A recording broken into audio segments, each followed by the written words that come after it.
সমাজের রন্ধে রন্ধে দুর্নীতি, সেবার নামে চলছে প্রতারণা, রাজনীতির নামে অপরাজনীতি, আর সংস্কৃতির নামে অপসংস্কৃতি। কিছু মুখোশধারীদের হাতে জিম্মি আমাদের গোটা সমাজ ব্যবস্থা, আমাদের সভ্যতা। এই সমস্ত মুখোশধারীদের মুখোশ উন্মোচন করে আপনারই সামনে তুলে ধরবে টিম এশিয়ান ইনকোয়ারি। দর্শক, এই পর্বে আমরা এমন একটি ব্যবসা সম্পর্কে আপনাদেরকে জানাবো যে ব্যবসায় অসাধু ব্যবসায়ীদের মূলধনই হচ্ছে চাটুকারিতা, যা সমাজে ডেভেলপার ব্যবসা বা রিয়েল এস্টেট ব্যবসা নামে পরিচিত। চটকদার বিজ্ঞাপন দিয়ে জমি মালিক এবং ক্রেতাদের সহজেই বাগে আনেন। এইসব বিজ্ঞাপনের ফাঁদে পড়ে সর্বশান্ত হচ্ছে শত শত মানুষ। এই সকল অসাধু ব্যবসায়ীদের অনিয়ম এবং দুর্নীতির বাস্তব চিত্র নিয়ে আমাদের আজকের পর্ব।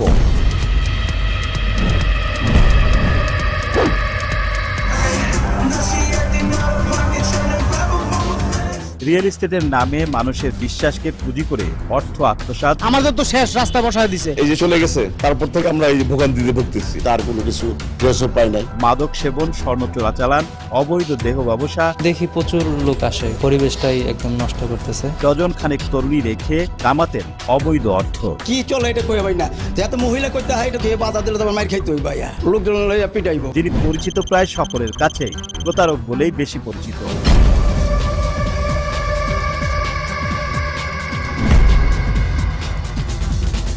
দর্শক, ডেভেলপার বা রিয়েল এস্টেট কোম্পানির প্রতারণার কাছে প্রতি মুহূর্তেই হেরে যাচ্ছে শত শত মানুষ।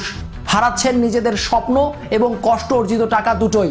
অন্যদিকে নামে বেনামে প্রতিষ্ঠিত এইসব প্রতিষ্ঠানের মালিকেরা কোটি কোটি টাকা আত্মসাৎ করে তা দেধারসে মানি লন্ডারিং এর মাধ্যমে বিদেশে পাচার করছে। এমন একটি ভুইফোর প্রতিষ্ঠানের নাম রাজমহল রিয়েল এস্টেট লিমিটেড, যার ম্যানেজিং ডিরেক্টর একজন মহিলা, যাকে তার পরিচিত প্রায় সবাই জানেন মহাপ্রতারক হিসাবে। মাদক সেবন ও স্বর্ণ চোরাচালান সহ তার বিরুদ্ধে অভিযোগের যেন অন্ত নেই।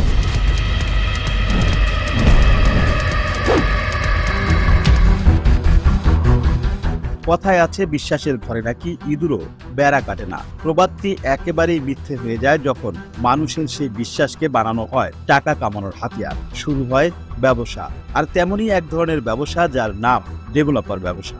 প্রকৃত অর্থে যা রিয়েল এস্টেট ব্যবসা নামে সমাজে বেশি পরিচিত। যে ব্যবসায় প্রতারকদের মন গলানো কথায় অন্ধকারে থাকা ক্রেতারা তাদের কাঙ্ক্ষিত স্বপ্ন কিনতে নিজেদের সবকিছুই সঁপে দেন ব্যবসায়ীদের হাতে। পরে নিঃস্বরিক্ত হয়ে অসহায়ত্বের প্রহর গুনতে থাকে। আজকে আমরা তথাকথিত একটি রিয়েল এস্টেট কোম্পানির চাতুরতাপূর্ণ ব্যবসার কথা বলবো। প্রতিষ্ঠানটির নাম রাজমহল রিয়েল এস্টেট লিমিটেড, যার ম্যানেজিং ডিরেক্টর একজন মহিলা।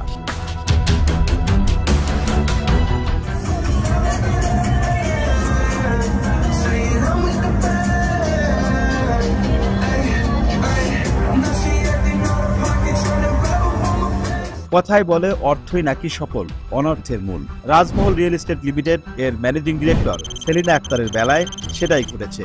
রিয়েল এস্টেটের নামে মানুষের বিশ্বাসকে পুঁজি করে অর্থ আত্মসাৎ, মাদক সেবন, স্বর্ণ চোরাচালান, অবৈধ দেহ ব্যবসা এবং একাধিক বিয়ে করে বিভিন্ন পুরুষের নিকট থেকে অর্থ সম্পদ হাতিয়ে নেওয়া সহ নানা অপরাধের অভিযোগ রয়েছে তার বিরুদ্ধে।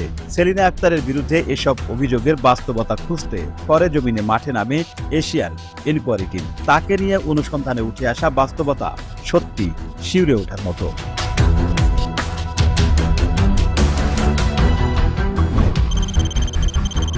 সেলিনা আক্তার, ম্যানেজিং ডিরেক্টর রাজমহল রিয়েল এস্টেট লিমিটেড, যিনি পরিচিত প্রায় সকলের কাছেই, প্রতারক বলেই বেশি পরিচিত। তার বিরুদ্ধে অভিযোগ, সে ক্লায়েন্টের টাকা নিয়ে কাজ শেষ না করে প্রায় 100 কোটি টাকা মানি লন্ডারিং এর মাধ্যমে বিদেশে পাচার করেছেন। টাকাটাকে নিয়ে নিছে আগে, যারা কিনছে তাদের কাছ থেকে টাকা সেই আগে নিয়ে নিছে। 1,40,00,000 টাকা হচ্ছে পে অর্ডারে, ক্যাশ টাকা দেওয়া হলো 90 লাখ টাকা। আমাদের তো শেষ রাস্তা বসায় দিছে, এই যে চলে গেছে, তারপর থেকে আমরা এই ভোগান্তিতে ভুগতেছি, তার কোনো কিছু রেসও পাই নাই। অভিযোগ আছে, সেলিনা আক্তার একজন মাদক সেবী এবং স্বর্ণ চোরাচালানের সাথেও জড়িত। কামান মোটা অঙ্কের অবৈধ অর্থ, আর সেই অবৈধ অর্থতেই আবার পোষেন একাধিক বয়ফ্রেন্ডও, যাদের নিয়ে দেশের বাইরে গিয়ে চলে মহা অভিশাপ।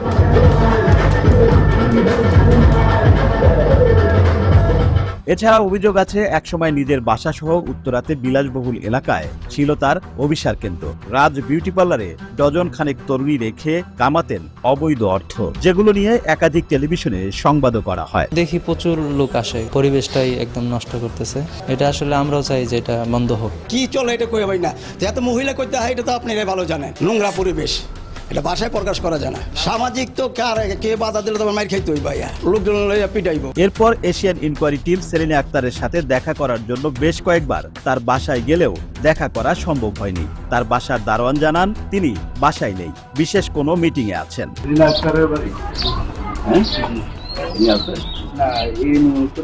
অনেক চেষ্টা করে তার কোনো হদিস না মেলায় অবশেষে টিম ইনকোয়ারি সেলিনা আক্তারকে মুঠোফোনে পাওয়ার চেষ্টা করে। এবার সে অনুসন্ধানী টিমের ফোন ধরেন, কিন্তু বডি চেকআপের কথা বলে ফোন রেখে দেন। 1 মিনিট একটু যদি আলাপটা করি। বিষয়টা হচ্ছে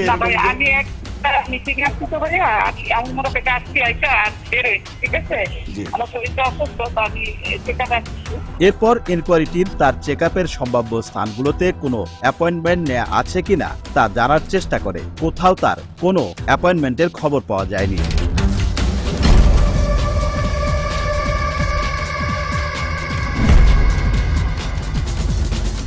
দর্শক, মানুষ পটানোর বিশেষ ক্ষমতাকে কাজে লাগিয়ে ম্যানেজ করেন ল্যান্ড ওনারদেরকে, আর মুখরোচক বিজ্ঞাপন দিয়ে কাবু করেন নিজের ক্লায়েন্টদের। বিশেষ ক্ষমতা সম্পন্ন এই নারী সম্পর্কে আরো বিস্তারিত জানবো, তবে একটা বিজ্ঞাপন বিরতির পর।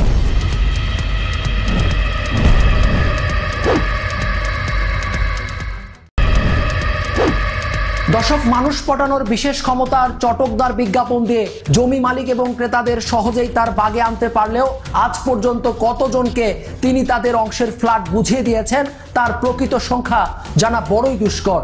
পুরো রাজধানীতে এই প্রতারকের ব্যবসা চালু থাকলেও তার বেশিরভাগ প্রজেক্টই উত্তরা কেন্দ্রিক।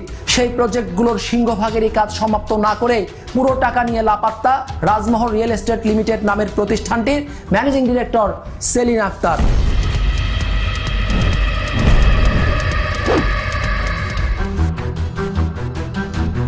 সেলিনা আক্তারের প্রতিষ্ঠিত রিয়েল এস্টেট ব্যবসার ব্যাপ্তি পুরো ঢাকা জুড়ে, কিন্তু তার অধিকাংশ প্রজেক্টই উত্তরা কেন্দ্রিক। কিভাবে চলে তার ব্যবসার নামে প্রতারণা, এশিয়ান ইনকোয়ারি টিম সেটা জানার জন্য প্রথমে উত্তরা রানাভোলা থেকে অনুসন্ধান শুরু করে।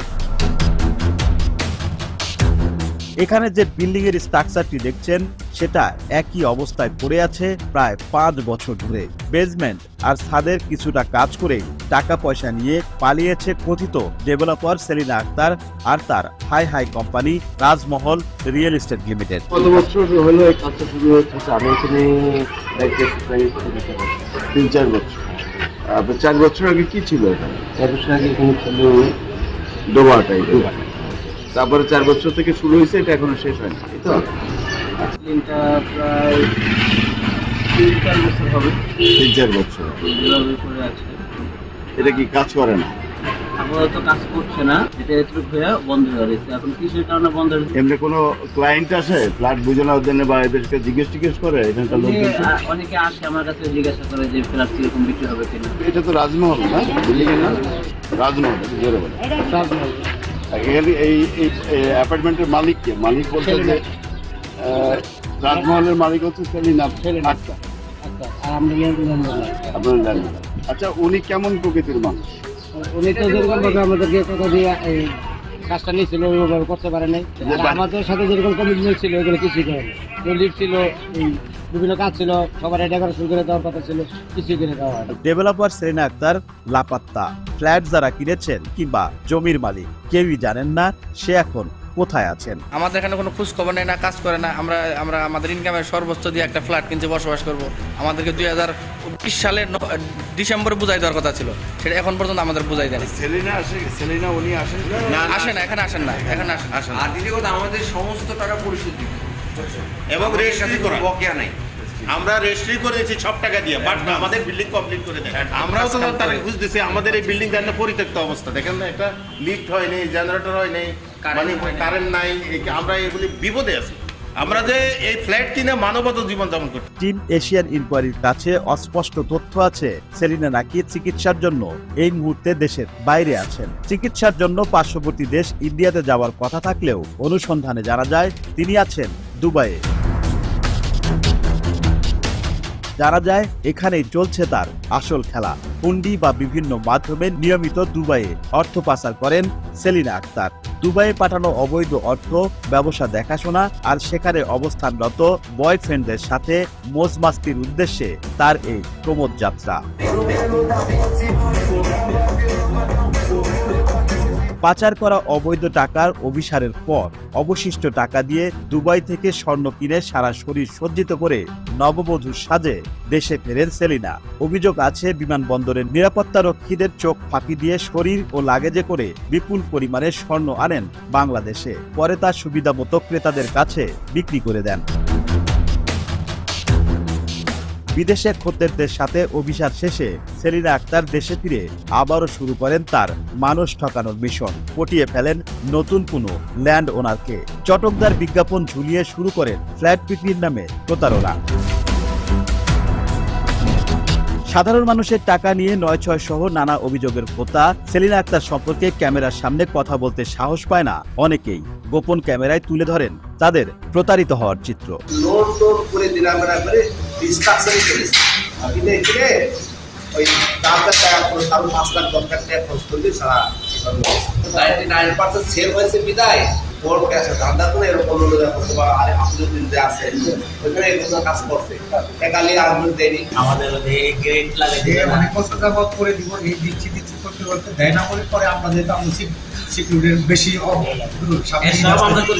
নিজেরাই টাকা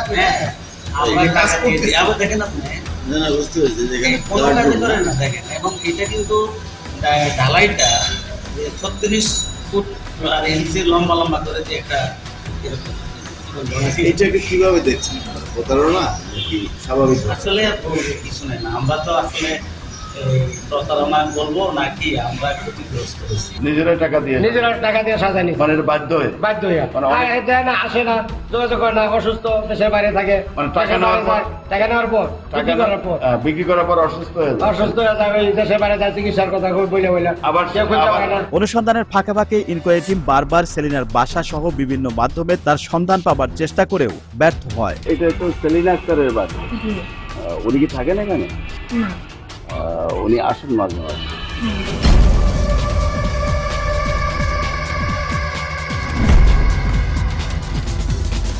দর্শক, আগেই বলেছিলাম সেলিনা আক্তার একজন বিশেষ ক্ষমতা সম্পন্ন নারী। টাকার জন্য তিনি সবই করতে পারেন। অবৈধ যৌনাচারের অভিযোগও রয়েছে তার বিরুদ্ধে। করেছেন একাধিক বিয়েও। বিস্তারিত জানবো তবে একটা বিজ্ঞাপন বিরতির পর।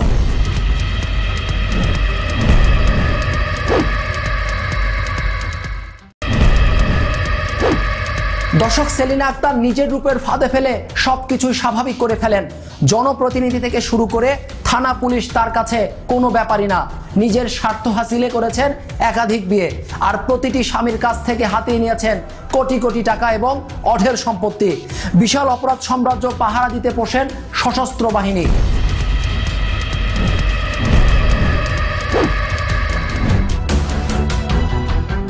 সেলিনা আক্তারের ঝোলানো মুখরোচক বিজ্ঞাপন দেখে আসতে থাকে ক্রেতারা। এরপর আবারও আগের নিয়মে বেসমেন্ট ও ছাদ ঢালাই করেন খুব দ্রুত গতিতে। তারপর কৌশলে অপেক্ষাকৃত কম দামে নিমিষে বিক্রি করে দেন সকল ফ্ল্যাট। সাধারণ মানুষের কাছ থেকে হাতিয়ে নেওয়া টাকায় আবারও শুরু করেন মানি লন্ডারিং। আপনার কয়জনের মালিক? আমরা হলাম এখানের মালিক হলাম 7 ভাই আর 2 বোন। আমরা প্রতি ইউনিট আপনার ভাই বোন মিললাম ওনার কাছে মনে হয় 20 টাকার উপরে পাবো। শুধু কাজের বিল, এই টাকা দেয়নি না, এই যে চাইতেছি ডেট দিতেছে, দিবে বিভিন্ন আশ্বাস। আপনার কোনো আইনগত ব্যবস্থা নিয়েছে? আইনগত ব্যবস্থা কাউন্সিলর থেকে শুরু করে আমরা সবাই নিয়ে বসছিলাম, আমরা নিজেরা বসছিলাম, বসার পরে সেই ডেটের পর ডেট দিচ্ছে। আচ্ছা, আপনার কাছে কি এমন কোনো এভিডেন্স আছে? অবশ্যই আপনারা যে বসছিলেন? আমরা যে বসছিলাম আছে এখন। সেলিনা আক্তার দেধারসে ফ্ল্যাট বিক্রি করলেও হাতে গোনা 2-4 জন ছাড়া তার ফ্ল্যাট বুঝে পেয়েছেন এমন মানুষের সংখ্যা খুঁজে পাওয়াই দায়। আর যারা পেয়েছেন তারা নিতান্তই তাদের কুটির জোরেই পেয়েছেন। জানি না সে যেরকম প্রকার পরে কিনার পরে শুধু ওয়াল কইরা, আচ্ছা, ভিতরে থাকার ব্যবস্থা করছেন? ওয়ালগুলো কইরা দিয়া ভিতরে তো সব নিজেরাই কইরা নিয়ে, সব কাস্টমার নিজেরা কইরা নিয়ে, কিচ্ছু দেয় না। প্রতারণাই মূলত এর উদ্দেশ্য, অন্য কোনো মানে অ্যাপার্টমেন্ট বিজনেস? প্রচুর প্রতারক, সে তো প্রতারক। এটা আমি না খালি, সারা এলাকার মানুষ। মানে সেলিনা খাতুন সেলিনা নাকি সেলিনা আক্তার? সেলিনা আক্তার। আচ্ছা, সে তার কাছ থেকে যাই না শুনে পৃথিবীর কেউ ফ্ল্যাট কিনবে না, সবাই টেপে।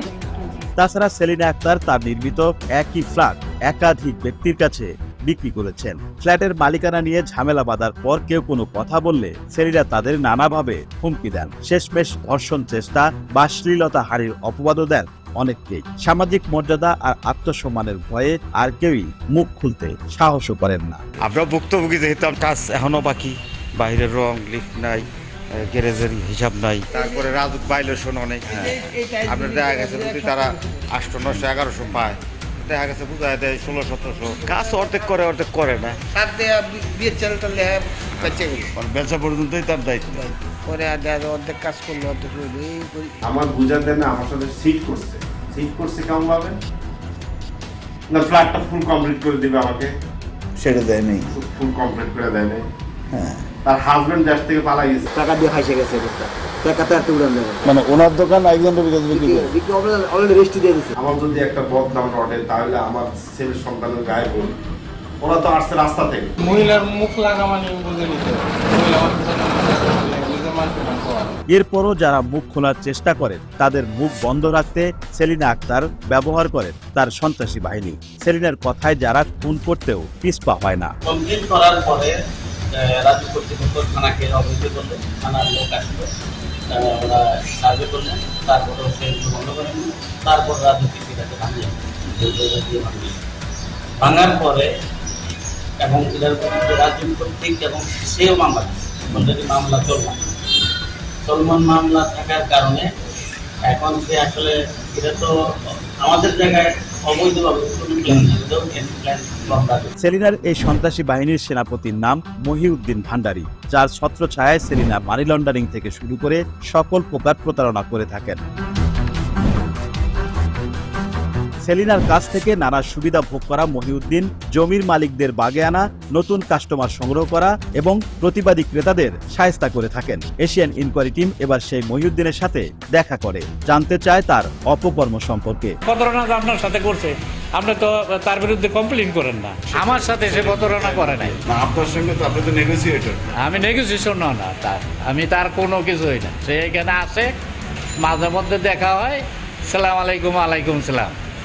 আমি তার খাইও না, সেও আমার খায় না, আমি এর পড়িও না। মহিউদ্দিন ভান্ডারী নিজেকে রাজনৈতিক দলের নেতা বলে পরিচয় দেন, যার বিরুদ্ধে রয়েছে অন্যের জায়গা সম্পত্তি জবরদখল, চাঁদাবাজি, বিচার সালিশের মাধ্যমে দুই পক্ষের নিকট থেকে অবৈধ অর্থ আদায় সহ নানা অভিযোগ। তো প্রতারণা টাকার সাথে করছে, যাই করছে হ্যাঁ আইসা সামনে বলুক যে আমার সাথে প্রতারণা করছে। মহিউদ্দিন ভান্ডারীকে ছেড়ে এবার আবারও সব অপকর্মের নাটের গুরু সেলিনা আক্তারকে নিয়ে কথা বলা যাক। অনুসন্ধানে আরো জানা যায়, স্থানীয় জনপ্রতিনিধি থেকে শুরু করে থানা, পুলিশ সব জায়গাতেই সেলিনা আক্তারের বিরুদ্ধে অগণিত অভিযোগ রয়েছে। স্বাক্ষরিত চুক্তিতে অ্যাপার্টমেন্টে যেরকম ডিজাইন থাকার কথা, বাস্তবে তার কোনো মিল নেই। যেখানে দোকানের উল্লেখ নেই সেখানে হচ্ছে দোকান, আবার যেখানে দোকানের উল্লেখ আছে সেখানে হচ্ছে না। এলোমেলো এমন নকশা দেখে কথা বললেই মহাবিপদ। শুরু হয় নানা কায়দায় সন্ত্রাসী আক্রমণ। আপনি কি ভাই জমিটা নিবো, তো আপনি কি দোকান নেন, তাহলে আপনার দোকান কয় ভাই না, পরে একদিন দেখালাম নিয়ে তাহলে আমার 1000 square feet, 2000 square feet on back company, আর ওদের বলে জায়গা লেন, তো ওদের বলে ঠিক আছে আপনি 1 লাখ টাকা কন্ট্যাক্ট করছেন, মানে খেয়ে দিবেন প্রফিট। তো উনি প্রথম 20 লাখ টাকা বাকি দিই, আর 1 লাখ টাকা থাকে ওইটা কাজের সময় পানে বলে দিয়ে দেবো। হ্যাঁ আবার যাইতে মাধ্যমে যা দেখে দোকানে কি অবস্থা, বাকি টাকা দিব। উনি টাকা সব বাকি যে টাকা ছিল ওই টাকা দিয়ে দিচ্ছে, পেন্টে দিচ্ছে, চেক উনি দিচ্ছে, চেক সব চেক দিচ্ছেন, দিয়ে দিচ্ছে। তাহলে বাকি সব কাজ করে দেবো, কিন্তু টাইসটা 10,000 উনি দিবে, আর সব কাজ তার তো যা লাগে আমি দিতে পাবে, আপনি উনি পছন্দ করবেন আমি দিয়ে দিই, তাহলে উনি কাজটা করে দেবো না। আয় এই ফেলাটি আবার কি হচ্ছে, একটা ছাদ দিয়েছে তখন এই দোকানে বিক্রি করে ফেলছে, মানে ওনার দোকান বিক্রি অলরেডি রেস্টি দিয়ে দিচ্ছে। আমার একটা ভাই টাকা দিয়ে মেরা দোকান, আমি ভাই দোকানে ফেলানি দামাল আছে, এমটাই ফেলান কিনে ভাই মোর দোকান দিব না আপনার জামলা আপনার টাকা মারি খেয়েন বললো সেলিনা পারবেন। যে ব্যাপার আপনার লিখিতভাবে তারা দিয়েছিলাম যে সে আমাদের লিফট থেকে শুরু করে সমস্ত রং টল থেকে সমস্ত কিছু করে দিবে, সে শুধুমাত্র আমাদের বাইরে ওয়ানটা করে দিচ্ছে, ভিতরের ডেকোরেশনটা আছে সেইটা করে দেন, এবং আমাদের এর কাছ থেকে যারা ফ্ল্যাটগুলো কিনে দিচ্ছে সেটাও সে সাজায় দেওয়ার কথা বলছিল, কিন্তু সেটা যারা যারা কিনছে তারা নিজের অর্থায়নে সাজায় নিচ্ছে। রূপের ফাঁদে ফেলে মানুষের সাথে প্রতারণার অভিযোগও রয়েছে সেলিনার বিরুদ্ধে। রয়েছে একাধিক বিয়ে এবং অবৈধ যৌনাচারের অভিযোগও। বিয়ের পর একাধিক স্বামীর কাছ থেকে অর্থ সম্পত্তি হাতে নেয়ার অভিযোগও রয়েছে সেলিনা আক্তারের বিরুদ্ধে। সেলিনা আক্তারের প্রতারণা, মানহানি মামলা আর সন্ত্রাসী হামলার শিকার এমন একজন নয়, অনেকেরই সন্ধান পায় টিম এশিয়ান ইনকোয়ারি। আমি দেখতাম অনেক ছেলেবেলের সাথে যাইতো, এর বাসায় কাজ করতো, কিন্তু লাস্ট মুহূর্তে এর সাথে একটা বাতের সাথে সম্পর্ক হয়ে গেছে, অবৈধ রিলেশন হয়েছে, তারপরে গিয়ে বিয়ে করছে। একটা বাচ্চা সহকার, বাচ্চাকে আগে হয়েছিল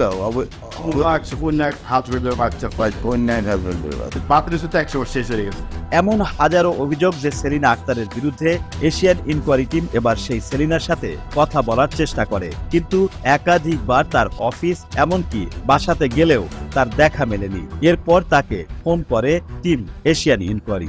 তথ্যের সততা যাচাইয়ের জন্য আপনার একটু শরণাপন্ন হয়েছি। কয়টার দিকে ফোন দিব আপা? এরপর বিভিন্ন মাধ্যমে টিম এশিয়ান ইনকোয়ারিকে ম্যানেজের চেষ্টা করেন প্রতারক সেলিনা আক্তার। সেলিনা আক্তারের ডান হাত এবং তার সন্ত্রাসী বাহিনীর প্রধান মহিউদ্দিন ভান্ডারীকে নিয়ে বিস্তারিত থাকবে আগামী পর্বে।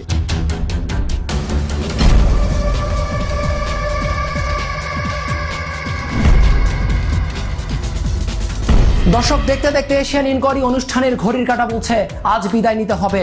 দর্শক, অনুসন্ধান এখানেই শেষ নয়। সেলিনা আক্তারের মতো প্রতারকদের নিয়ে আমাদের অনুসন্ধান চলমান। আগামী পর্বে আরো রহস্যময় তথ্য নিয়ে হাজির হব এশিয়ান ইনকোয়ারি অনুষ্ঠানে। চোখ রাখুন এশিয়ান টেলিভিশনের পর্দায়। তবে আপনার অনুসন্ধানী চোখে কোনো অসঙ্গতি দেখতে পেলে আমাদের জানাতে পারেন স্ক্রিনে দেওয়া নাম্বারে। তবে যাবার আগে বলে যাই, আপনি, আমি, আমরা একটু সচেতন হলে এবং প্রশাসনের একটু সুনজর থাকলে সমাজে কমে আসবে অন্যায় এবং অপরাধের মতো অসংখ্য ঘটনা। সবাই ভালো থাকবেন, সুস্থ থাকবেন। আল্লাহ হাফেজ।